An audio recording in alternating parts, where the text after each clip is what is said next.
Today's video is sponsored by Onyx Off-Road. Stick around to find out how to get your free trial and up to 30% off your subscription service today. What makes the best off-road vehicle? What makes the best combination of drivetrain, parts, pieces, wheelbase, axle width, tire size, gear ratio, etc. There's a lot that goes into planning and building a purpose-built off-road vehicle. My Jeep Wrangler has been slowly built over the last 14 years. As I had money for upgrades, I would upgrade it. Taking it from an occasional weekend off-roader, I have turned it into what I would say is a mildly built rock crawler. It's not a buggy, it's not rear steer, it's not super crazy, it's still factory frame, still factory a lot of stuff, but I would say it is definitely a very capable rock crawler in its current form. I then bought my 2001 Mitsubishi Montero. That gave me a quiet, comfortable ride, leather, heated seats.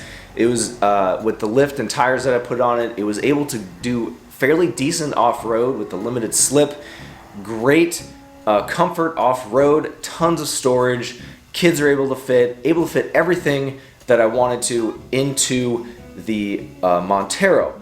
Now, what if I combine these two experiences, the rock crawling and the comfortable overlanding experience, into one vehicle? What would that look like? So over the last month or so, which is why I have not been making any videos, I have been prepping, planning, and figuring out how I'm going to actually do this, combine that rock crawling and the comfortable overlanding camping style with my family being able to fit and having room for all the stuff and still be able to do that hardcore rock crawling. This whole thing came about because of Nate's third gen Toyota Tacoma that he has been building over the last year. I have been wheeling with him, Johnson Valley, Moab, all over the country and all the local trails, and he has been able to do some amazing things with some really expensive but very nice parts that he has put into that Toyota Tacoma, turning it into basically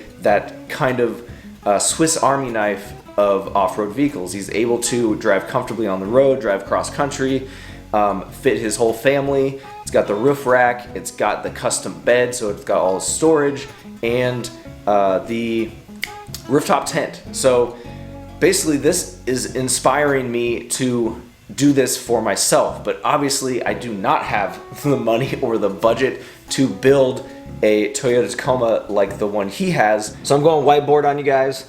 So we're going to talk about the base vehicle. What am I going to start out with? So the minimum requirements for this is it has to be a 4-door truck, V6 or V8, no 4 cylinders. It has to be budget friendly, under 5K, and it can't be a full size. So what are our choices for that meets these requirements? There's not really a whole lot, actually. Toyota Tacoma, that would be great.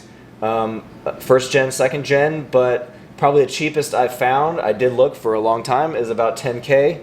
Not in my budget for a Toyota Tacoma. Chevy S10, it's got all the requirements. I can find a 4-door, 2001 to 2004, has a V6, and typically they're under 5K. And this is my favorite right here. Option is the Dodge Dakota. Has the V8, which is awesome. The body is a little bit large, so it's more towards a full size, and the frame of these, and I did a ton of research, the frame of these is about 10 inches wider than, let's say, a Tacoma or an S10. So because of the frame size, the frame is a full size frame. It's not a small truck frame, so which is good and bad. In my case, it's bad because I need small and compact. So Dodge Dakota, you're out. And the other option would be a Nissan Frontier. You got the V6, you can get it in the 4-door. It's hard to find them under 5K. I do like Nissan, and I'd be interested in messing around with it, but I just don't think the Nissan Frontier is right for me. That's out. So that leaves me with a Chevy S10. So a Chevy S10 is good for me as well because I was a GM mechanic. I worked as a tech for GM for about 6 years.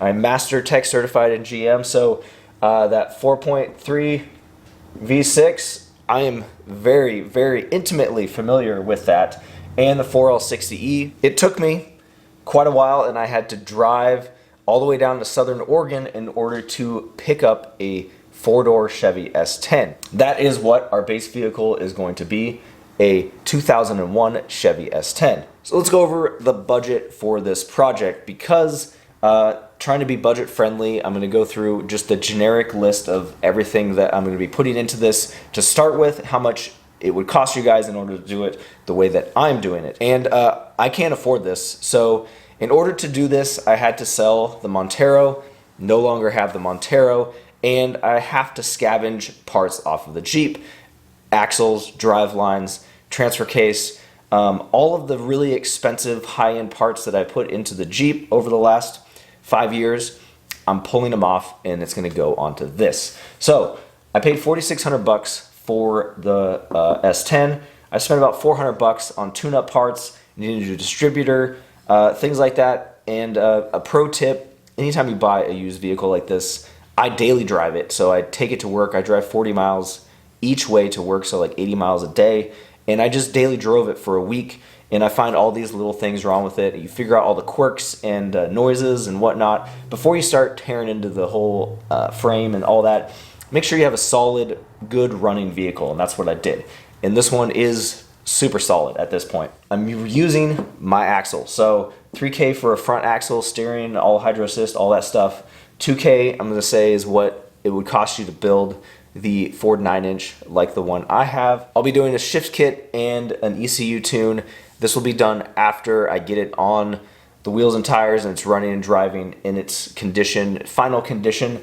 That way I can get the speedometer tuned, I can get the torque management tuned out with the shift kit on the 4060 how I want it, and I can just get everything done that I need to when it's completed. So I'm going to be doing a doubled-in radio with a backup camera. That's one of those conveniences that I really want to have.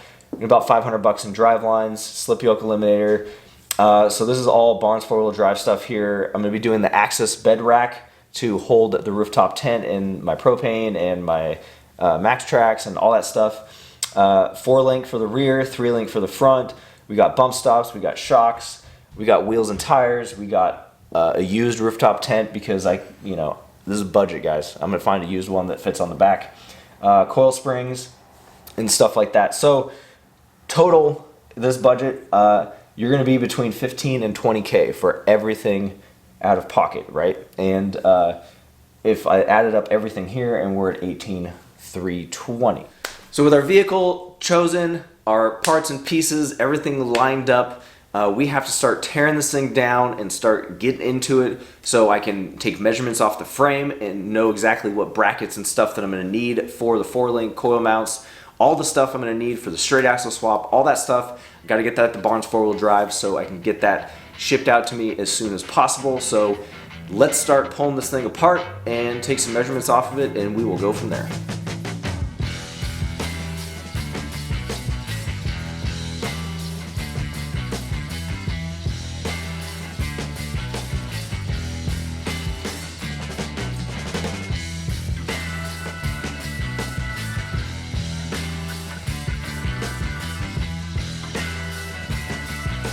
Alright, so we got this thing pulled into the garage, the bed's pulled off, it's pressure washed, all cleaned up, and this thing just barely squeaks in here, guys. Like, I can barely fit it in here. You can see the frame is almost touching the door. Super tight with the actual bumper and the bed on it. It doesn't fit at all. So I'm gonna have to work on it without any of that on it in here. So once I get done with this, I can put the bed and all that stuff back on. I'm just gonna do that outside. So now comes decision time. What kind of suspension am I gonna run back here? I originally planned on running a 4-link. Gas tank's in the way. Absolutely not gonna work. So what we're gonna do, just like Nate's Tacoma, we're gonna do a 3-link with a panhard bar. So Nate has a stock set of rear Gladiator coils. So that's what I'm going to use for mock-up, is stock rear Gladiator coils. And then once I can figure out what ride height I want it at, I can either buy 2-inch lift coils, 3-inch lift, 4-inch lift, whatever I want. And Jeep Gladiator coils are super common. Everyone makes them. You could just buy them off the shelf anywhere.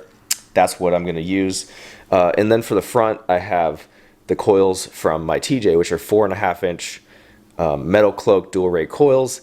I don't know if those are going to work. I might have to go bigger, I might have to go smaller. Just not sure yet. Once everything's mocked up, sitting on its own weight, then I can make a decision how high I want it and what size coils I'm going to put on it. So the axles I'm going to be using are the axles out of my Jeep, which is one of the things that's going to save me a ton of money because building these are very, very expensive. So this is the Ford 9-inch, and it currently has a spool in it, which we will be changing out to a Yukon Grizzly locker here. And what I have to do with this, probably in the next video, is we got to cut all the brackets off. I'm going to be leaving the lower control arm brackets and then the passenger side upper mount, because this will be the mount for the 3-link. I don't know if it's going to be the right angle or anything, but I'm not going to cut it off yet. This one can go. All the other brackets can go. I'm going to keep the lower mounts on for now until, until I get the actual 3-link kit. Maybe I'll swap them out. Maybe I'll leave them depending on where they're at. And to determine what kind of coil mounts and stuff I'm going to use, basically figure out the center line of your axle, figure out the width of your frame, and then we're like 18 1/4, something like that. And that's where the center of the frame would be, right here. And then so if my coil pad is about 5.5 inches wide, it's going to be right up against my truss right here. So they make an offset one, so it's about 2.5 inches longer. It would move it outside the frame, so it would move it out over here about 2 inches, 2.5 inches, and the spring pad will be out here, giving me options for bump stops either on either side, shocks on the back, shocks on the front. It's going to give me a lot more options. So we're going to go with the outside of the frame offset, which we could also run it on the inside of the frame. Gives us options, but I don't want the center one because it's too close to this right here. I want to take a second to talk to you guys about the Onyx off-road app. I have been using this thing for a little bit more than a year now. Two of my favorite things that I use the most is the offline maps. Every time I go out, I always download the areas that I know that I'm going to be in, because most of the time there is no cell service where I'm going and where we go out to. The other feature that I really like, use a lot, is the go and track.